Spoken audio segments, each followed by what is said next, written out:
Hello students, welcome back to your computer science class. So till last class we saw the escape sequences and then you have also seen numbers and how to convert numbers from integer to hexadecimal, octal, binary, how to tell the interpreter to convert a number, how to tell the interpreter that you're putting or you're feeding in an octal number. We learned all that. Today we are going to look at float in point literals. Float point literals and decimal literals. They're also called as real numbers or because they have a fractional part. There are two forms. Okay, there's a fractional form and there's an exponential form. In exponent form, it consists of again two parts, mantissa and exponent. All right. So 5.8 can also be represented as 0.58 multiplied by 10 minus 1. This is simple math. And so it is written as 0.58 exponent 01. Okay. Mantissa part is 0.58 and exponent part is E01. So now if you look at the float type integer, over here you can see price equals to float and then you see a number in the bracket. The number in the bracket is the parameter or the argument for the function called float. Okay, float means you are converting that number into a float type number, although it is already a float type number, but you are informing the container, that is price, which is a variable. Price over here is a variable which is going to hold float type value, and the value that it will hold is 3547.566. And this is because of the assignment operator is equal to, which is in the middle. Okay, we can also use constant, we can also use directly, you can say cost equals to 56 or 5623.781. It will do the same thing even if you don't mention that it is float type value that will be stored in this variable. Python is not going to feel bad or not understand. You have a very nice programming language, Python, which understands everything. And this feature of Python of understanding the type of data the variable holds is called dynamic typing. Again, we will be doing this in the future, just a little information. Boolean literals. So if I say x equals to true, only the word true and say print, it becomes a Boolean literal, true or false. But the point is over here, true is not a Boolean literal. Huh? True will be string literal because it's an it's enclosed in quotes. A Boolean literal in Python is used to represent the Boolean values, true or false. And then you have the special literal none. Let's see this once.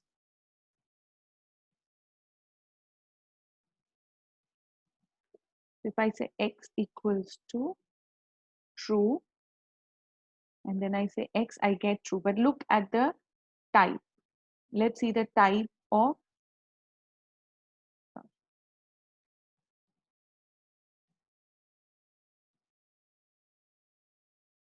sorry, or again.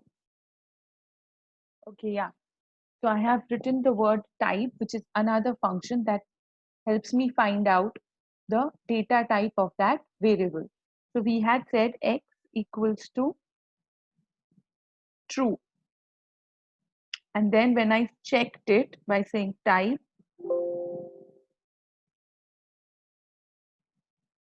if I put small x, my error was coming because when I made my variable, x was capital. Over here, x is capital. And when I went to check over here, x was small and so there was an error. When I say type x, I get class string. That means it is string type data.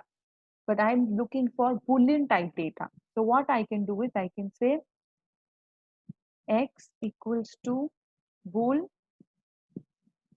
true.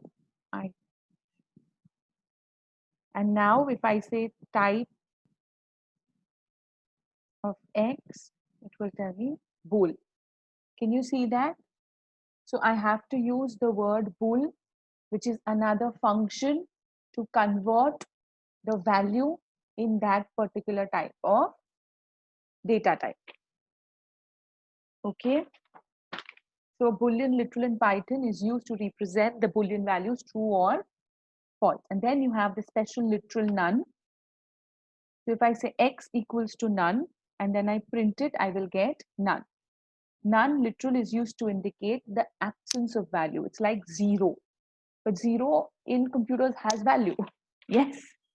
So, and even if you put space, space also has some value. So you can't leave it blank also. So we have the literal none, which tells the computer that it is absence of value. There is no value to this variable. Okay. What are collections?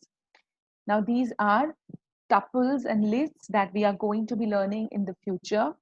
It will be complex to discuss it right now. It will be easier when we come to it, but there is one more type of literal, that is collections, which is tuples and lists. Coming to the major topic, operators. This is a very huge topic. Again, it will not be covered in one particular session. What is an operator? Operators are tokens that trigger some sort of a computation when applied to a variable. Okay. Now, what are punctuators? Punctuators or delimiters, they are also called as separators. Okay. So these are some brackets that we use, commas. These are used to group our variables or codes or functions together. That is called a punctuator. Have you a punctuation mark in English? Question mark, exclamation mark, comma, full stop. All of it indicates something. Na? For example, full stop indicates end of a sentence. Question mark indicates it's a question. Similarly, in Python language, we have punctuators. Those are brackets, parentheses, braces, comma, semicolon, colon, asterisk, ellipsis, equal sign, and pound sign. We already know pound sign is used for comments. Yes. And there is one more punctuator, which is an indent.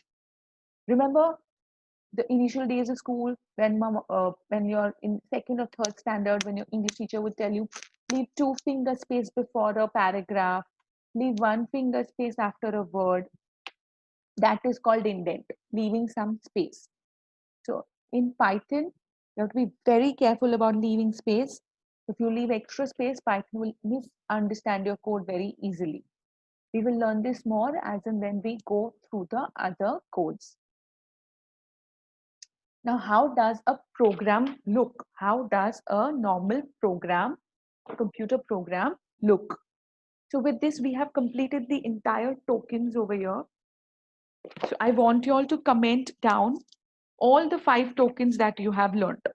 We learned 5 tokens this week. Do you all remember them? We learned keywords, identifiers, literals, operators, and punctuators or delimiters. I want you all to write all these 5 in the comment section in one comment. The tokens of Python programming language and all 5. And please make these notes or sit with the textbook and mark everything. All the information I gave, if it's extra, write it down, jot it down. This chapter will make a base for your entire year. Okay, so what is the general structure of Python programming? General structure of Python programming is you should always start with comments. Any sort of a program, always put a comment on the top. You know, even if it's only your name, standard, roll number, division, date, whatever. This will really make you a better programmer in the future. It will lay down very important discipline in your life that no matter what, a program must start with a comment. Next is you will have some import statements. Import statements means, like I told you, Python comes with a library. Library is just like real life library. There are so many books which are ready over there for our reference. Similarly, Python will also give us a lot of libraries, a lot of books, lots of functions that are ready for us to use. So many times you have to import these. So if I have a library and I have a book over there, I may remember most of the things from the book, but sometimes I have to open that book to read it. Yes. So if I want to open that book, I have to take it from the library. I have to do a process over there. I have to retrieve the book. Similarly, in Python, although most of the functions that we will use will not need import statements, in the little bit further future, we will learn how to use import statements so that we can use some functions that are in that library. Okay. Then you will learn about functions and classes. Functions and classes are, again, these are all, very advanced stages. We are not going to really start off with any of these program structures actually. Okay. Functions and class definitions. Functions is a list of commands that can be run together when the function is called. And class is a bigger one in which functions are also there and variables are also there. We just put everything together to form a class. So Python program structure is running a Python program does not expect declare the foo function. When B is run, okay, don't need to see this. This is going to confuse you more. This is good. So this is a kind of a program. You can see this is a this is a perfect program. So over here, there are, you can see the word DEF. DEF is again a keyword, which means define. And then SQR over here is the user identifier that we have seen. The word num is again an identifier. Result is an identifier. Num, both are identifiers. What is equal to? Told you so many times. Assignment operator. Multiplication, again, it's always, it's again an operator. It's a arithmetic operator. Print is a keyword. What are the comma, what are the parentheses over there? Punctuators. Colon is again a punctuator. Is equal to is square is equal to is a literal. It's a string literal. The word result is again an identifier. So the way I have done this, and the colon is again a punctuator.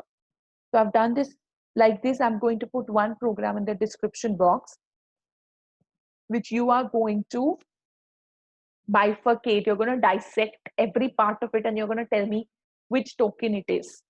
Okay. So in this program that you can see on the screen, there is a comment. We started saying write a program to find the square of a given number. Write a program will be used as an abbreviation in the future, WAP. So I will say WAP to add the numbers 1 to 10. So you have to understand WAP. Often people also say WAPP, write a Python program. You have to understand both these right now because this will become your everyday language in the future. Below again, we have a main function. Now, main function is something you're not going to learn this year. It's going to come next year. So we'll skip it. Yes? White space. This is indentation, very important. White space is meaningful in Python, especially indentation and placement of new line. Use a new line to end a line of code. Use a front slash when you need to go to the next line prematurely. And use brackets to mark blocks of codes in Python. For me, you're doing none of these right now till I tell you. Okay. So white space, we have to use indentation very consistently. The first line with less indentation is outside of the block. The line with more indentation starts a nested block. So I think I will teach you this indentation will be best taught when we see a program. So right now you're just going to understand it. So if you have an essay with you, or let's say you have a bulleted list, or you have a kind of any document you take, if you have noticed, after a paragraph, we leave 2 lines. Then if you are writing a point form, you're going to write every point in a new line. Just like that, presentation in Python is very important. And in Python, we present things, or we uh, tell the interpreter things with the help of indentation. So the first line with more indentation, it starts a nested block. Okay. And colon appears at the start of a new block. Comments we have done, they are non-executable statements of a program. Single line comment will always start with a hashtag. But if you have a multiple line comment, it will be in triple quotes. For example, write a program to find simple interest. Triple apostrophe is called docstring. So you're going to use triple quotes for that. Okay. Statements. In computer terms, statement refers to an instruction. Program contains several statements. A collection of statements will make a program. Another name for a program is code. Functions. Functions are self-contained programs which carry out some specific well-defined task. So if you know len, we have done hex, oct, binary, bool, all these were functions. So these, when you use these functions, they carry out some task on their own. Later on, we are going to learn how to make our own functions. Okay. So Python does not use any symbol to terminate the statement.